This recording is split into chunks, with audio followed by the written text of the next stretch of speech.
آنکھوں کے ساحلوں پہ ہے اشکوں کا ایک ہجوم، شاید غم حسین کا موسم قریب ہے، شاید غم حسین کا موسم قریب ہے۔ میں اس جنگ میں شامل نہیں تھا تو اللہ نے میرے ہاتھوں کی حفاظت کر لی، اب میرا کام ہے اپنا منہ نہ کھول کے اپنی زبان کی حفاظت کروں۔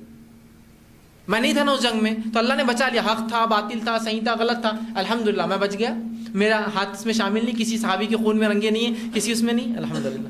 اب میرا کام ہے اپنی منہ نہ کھول کر اپنی حفاظت، اس لیے کہ دونوں طرف صحابہ ہے تو منہ مت کھولو، اپنا منہ کھول کر اپنی حفاظت کر لوں۔ بڑا بہترین اصول دیا انہوں نے۔ یزید کے بارے میں تعریفی کلمات تو شاید آپ کو only 5% کوئی نظر آئیں، 95% لعنت ولامت ہی نظر آئے گی۔ اسی لیے اس کو یزید پلید کہتے ہیں کہ اس نے اتنے گندے افعال کا ارتکاب کیا کہ کوئی بھی اس کے لیے تعریفی جملے کیسے لکھ سکتا تھا۔ لیکن اس کے باوجود ہمارے امام اعظم ابو حنیفہ رضی اللہ تعالیٰ عنہ چونکہ تاریخ واقعات میں اتنی قوت نہیں ہے کہ یہ کسی کے کفر کے بارے میں معتبر ہو سکیں، لہذا یزید پر حکم کفر تو نہیں لگایا ہے، لیکن اس کے فاسق ہونے، فاجر ہونے، یعنی اعلانیہ طور پہ گناہ کرنے اور امام حسین رضی اللہ تعالی عنہ کے مقابلے میں زیادتیوں کا ارتکاب کرنے کا کوئی انکار نہیں کر سکتا، اور امام اعظم بھی اس وجہ سے اس کو فاسق و فاجر ضرور قرار دیتے ہیں۔ رحمۃ اللہ علیہ اس پہ لعنت بھی جائز قرار دیتے ہیں اور اسے کافر قرار دینے میں بھی عار محسوس نہیں کرتے ہیں، یعنی دیگر ائمہ نے کفر بھی لکھا ہے۔ 1 کروڑ یزید ہو، کتنے؟ 1 کروڑ یزید ہو، سیدنا حسین کے پاؤں کی خاک کے برابر، یہ صحابی رسول، یہ نواسہ رسول، یہ جنت کے نوجوانوں کے سردار۔ عبداللہ ابن مطیع صحابی ہیں، جید اصحاب میں سے، نبی الاسلام نے ان کو اپنے مبارک ہاتھوں سے گھٹی دی ہوئی ہے، جونیئر صحابہ میں سے۔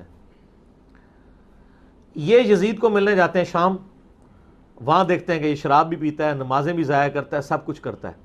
تو یہ واپس جب مدینہ آتے ہیں تو اہل مدینہ کو کہتے ہیں کہ بھئی تم اس کی بیعت اتار کے پھینک دو، قریب آسمان سے پتھر برس پڑے، جو کچھ میں نے یزید کے بارے میں دیکھا ہے۔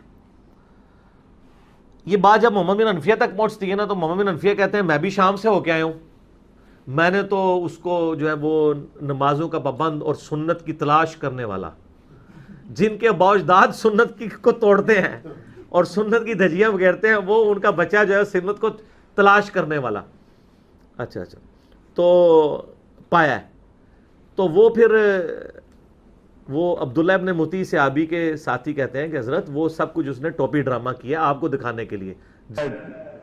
Yazid, may Allah be pleased with him, that he was ferocious and he was a villain, etc. There's difference of opinion. We're not going to discuss about history. And nor do I want to get a difference in the Muslim Ummah.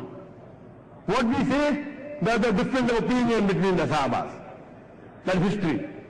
What we have learned about following Islam is Quran and the authentic sayings of Prophet Muhammad sallallahu alaihi wasallam. That was a political war that was fought. مگر یہ بات تو چھپے گی نہیں کہ یزید کون تھا، یہ بات تو چھپے گی نہیں کہ امام حسین کو مارنے میں یزید کا کیا کردار تھا، روشن ہے بات۔ میں نے تو کہا کہ آپ اتنی دلیلوں میں کتابوں کے حوالے نہیں دیجئے کہ یزید کا کیا کردار تھا، صرف ہمارے بھائیوں کی کتابوں سے یزید کے بیٹے معاویہ کا خطبہ سنا دیجئے۔ دادا کا نام بھی معاویہ تھا، پوتے کا نام بھی معاویہ تھا، معاویہ ابن یزید۔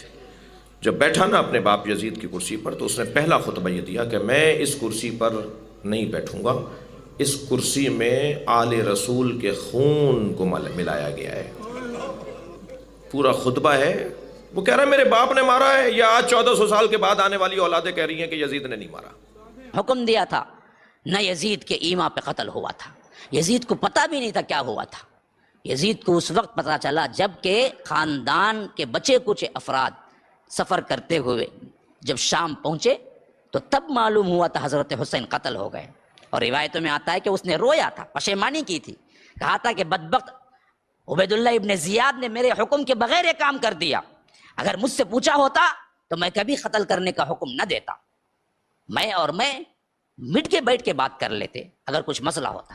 تو اس میں یزید کا اتنا بڑا ہاتھ تھا ہی نہیں، جو کہ خلافت اور تاریخ میں ہمیں لا کے بتایا گیا اہل سنت کے سامنے کہ ایسا ہو گیا کہ سب سے بڑی گالی ہمارے ہاں یزید ہو گئی. تو یزید کا حامی ہے، میں امام کا غلام ہوں.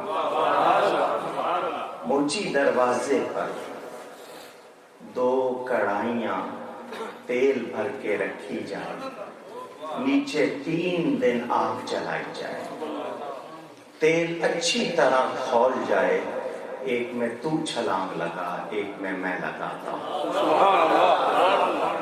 جو بچ جائے وہ سچا، جو مر جائے جل جائے وہ جھوٹا.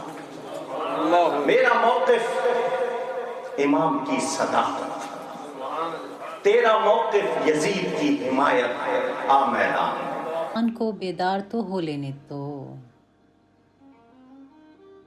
ہر قوم پکارے گی ہمارے ہیں حسین.